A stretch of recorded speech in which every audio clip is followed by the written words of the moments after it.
Well, good morning, everyone. We're all anticipating a wonderful meal later, and so it's fun to get together beforehand and celebrate with each other and talk about unconditional love. Now, I know that's something that has been tossed around in the last few months. I know in various classes we've discussed it. Bill's Thursday night group has had topics about that. And we're all wondering, how can we really be or practice unconditional love in this time, this place, when everything sometimes seems to be in chaos or falling apart or negative? What does it mean to really love unconditionally?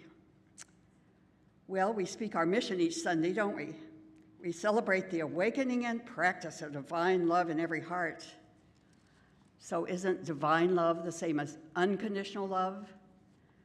I think it is, but there are some things we need to consider, and it's a deeply personal and spiritual and kind of individual path that you have to take to reach your conclusions about unconditional love during this time.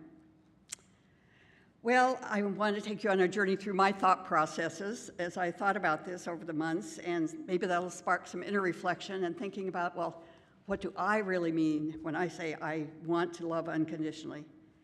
I'm so grateful that we're all on this journey together, because as we discuss and talk, we can clarify our own thinking and come to our own understandings about this.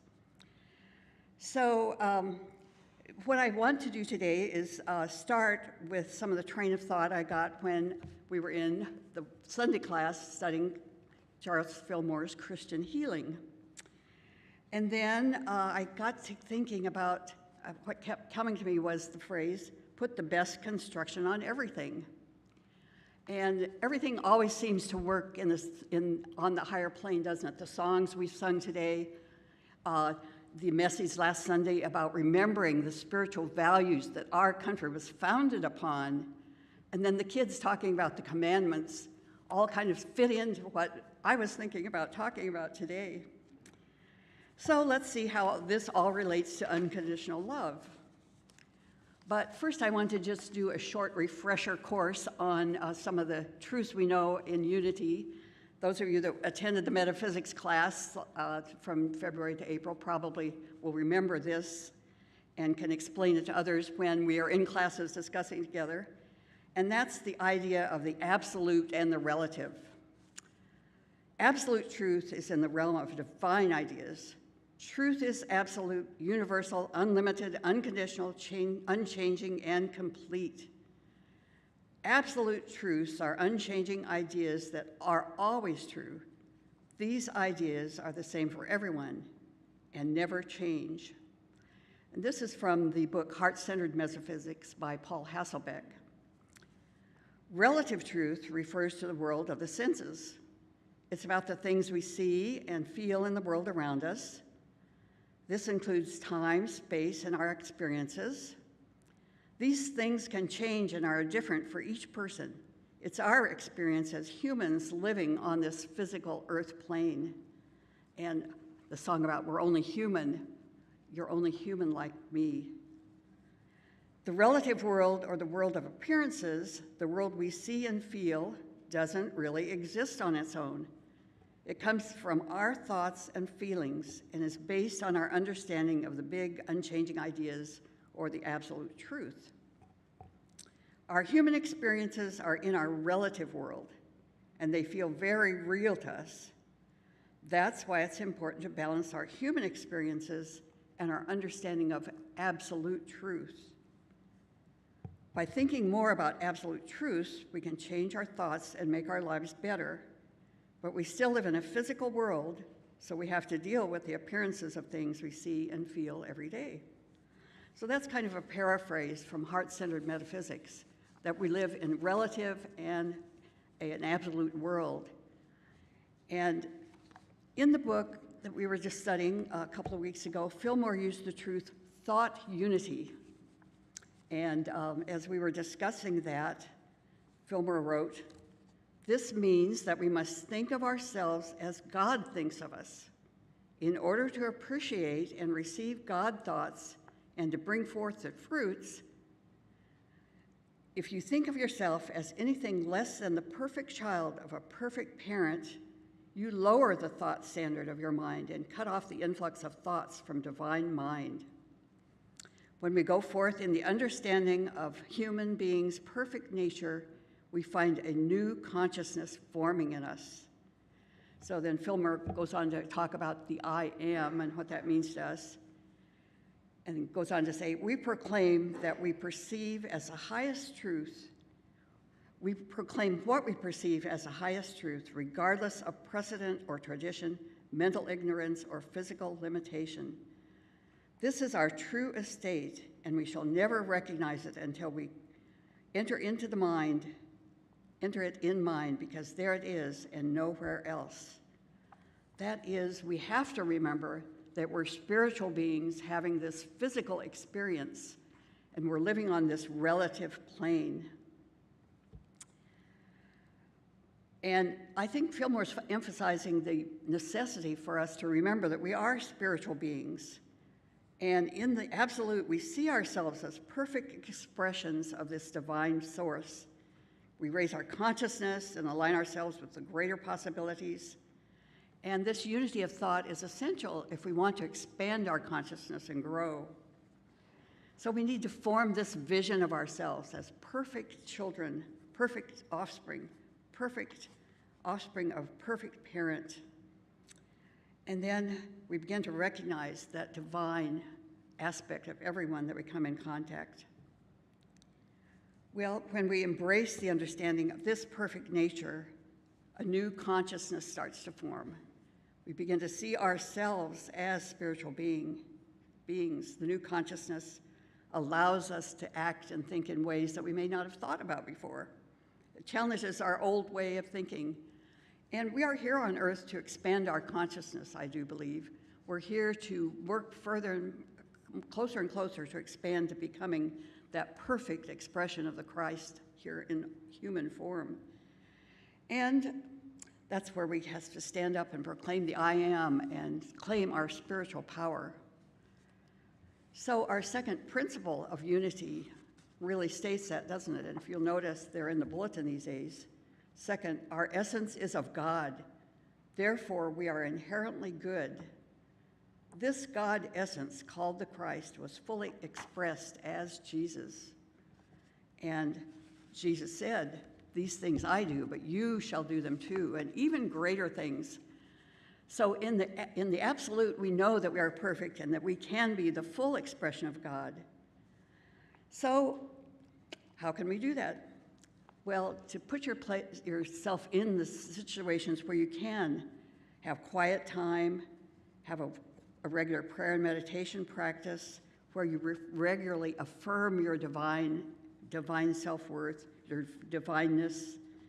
And when you are saying, I am a perfect expression of God, and then those doubts and thoughts come up and you say, well, wait a minute, what about this time when I lied or stole or whatever thing you're dissing yourself about? You can say, I'm living on this relative plane. I'm only human, and I'm trying to expand my consciousness to be the full expression of that divine. So that's the way we can help ourselves see ourselves in that thought unity, that we are seen and we are divine beings, and we're coming closer and closer to really realizing that for ourselves. Well, as for unconditionally loving others in our world on this relative plane, that thought kept coming to me: put the best construction on everything. And my first thought was that was a Bible verse, but then as I got to looking for the references, I remembered that it was a throwback to my Lutheran upbringing, and it's in Luther's Small Catechism. It's the explanation of the 8th commandment. So quoting the Catechism, the 8th commandment: "Thou shalt not bear false witness against thy neighbor." What does this mean? We should fear and love God so that we do not tell lies about our neighbor, betray him, slander him, or hurt his reputation, but defend him, speak well of him, and put the best construction on everything. Those of us who came through catechism class remember that. What does this mean? And you had to memorize the what does this mean. Well, that was what I was remembering from Luther's definition, the last part: put the best construction on everything, or stated differently, explain everything in the kindest way, as one author put it. Well, in everyday life, this means we give others the benefit of the doubt and seek to understand their perspective before passing judgment. That's one way I can come closer to thinking and coming to that ideal of unconditionally loving everyone. It can also contribute to my own spiritual growth by striving to see the best in others and interpreting their actions kindly. I can align myself with the values of compassion, empathy, and love in those situations. That can lead me to a deeper connection in spirit. Putting the best construction on everything is about approaching others with kindness, understanding, and a positive outlook, it said. It encourages us to avoid negative assumptions, gossip, and slander, and instead create a supportive and constructive environment. And I think that's especially true when we're discussing politics and religion. So, to put the best construction on everything, aren't we really saying the same thing when we say, I see the Christ in you, I see the divine in you, or I behold the Christ you are? We're affirming that true spiritual nature, that true divinity of each other, of all humans, and seeing the divinity in all. And I really believe we all are here by divine appointment. We're all here together at this time, at this place, to really expand our consciousness and work toward that ideal of being the best expressions of Christ that we can. And so as we talk with people and discuss things, we can step back a moment, hold them in the light, and say, I behold the Christ in you. I behold the divine in you. And last week's Daily Word really had some good affirmations. One of the ways I use the Daily Word is to read this section and then take the phrases and turn them into affirmations for my prayer and meditation time. So last Sunday, the Daily Word started out, the affirmation was, I speak my truth with clarity and compassion. And the reading starts out, living in an increasingly polarized world, I am aware not everyone will share my perspective or see life the way I do. As much as I want to live harmoniously with others, I also want to stand up for what I believe and what I know is true for me. I appreciate that others feel the same way about their beliefs. And so then it goes on, and these are the affirmations that I created. So I'll invite you to speak the affirmation with me as we go through this Daily Word from last week. And so it goes on to say, I center myself in my divinity together. I center myself in my divinity. The presence of God is within me together. The presence of God is within me.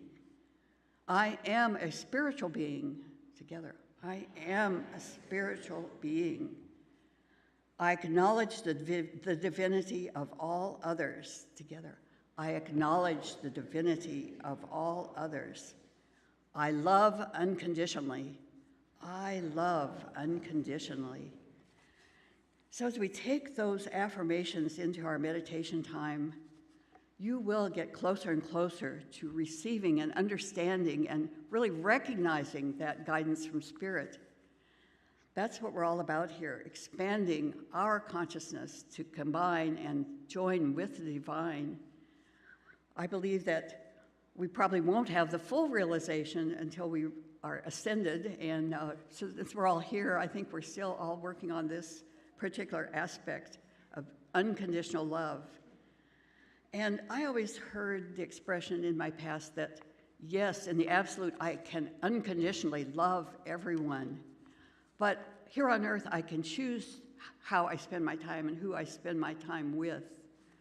And so I choose to spend my time with like-minded people who are uplifting on a spiritual journey, helping me and encouraging me, moving me upward in my spiritual journey and my spiritual path.